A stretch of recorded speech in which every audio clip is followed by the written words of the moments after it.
بسم الله الرحمن الرحيم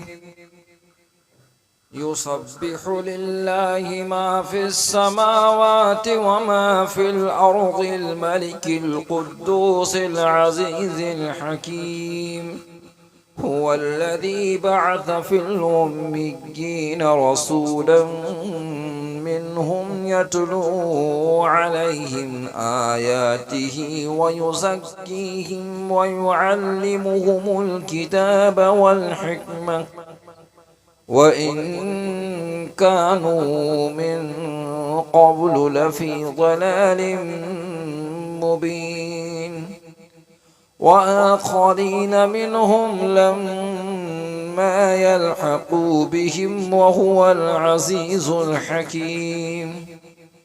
ذلك فضل الله يؤتيه من يشاء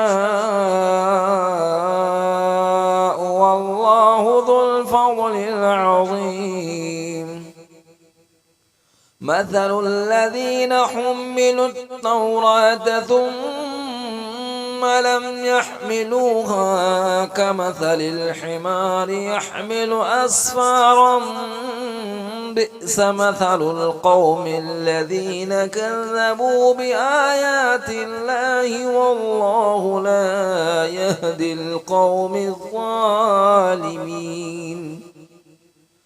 قل يا أيها الذين هادوا إن زعمتم أنكم أولياء لله من دون الناس فتمنوا الموت إن كنتم صادقين ولا يتمنونه أبدا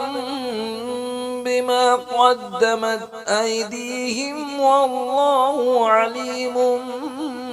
بالظالمين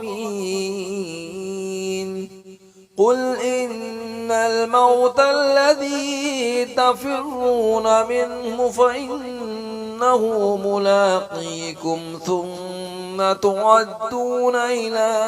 عالم الغيب والشهادة فينبئكم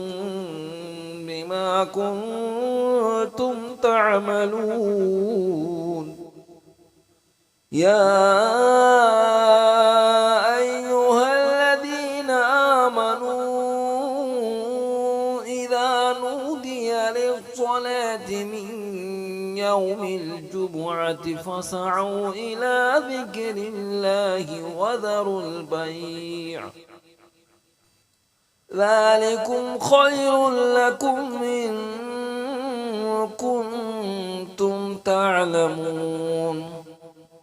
فإذا قضيت الصلاة فانتشروا في الأرض وابتغوا من فضل الله واذكروا الله كثيرا لعلكم تفلحون وإذا رأوا تجارة أو لهوا انفضوا إليها وتركوك قائما قل ما عند الله خير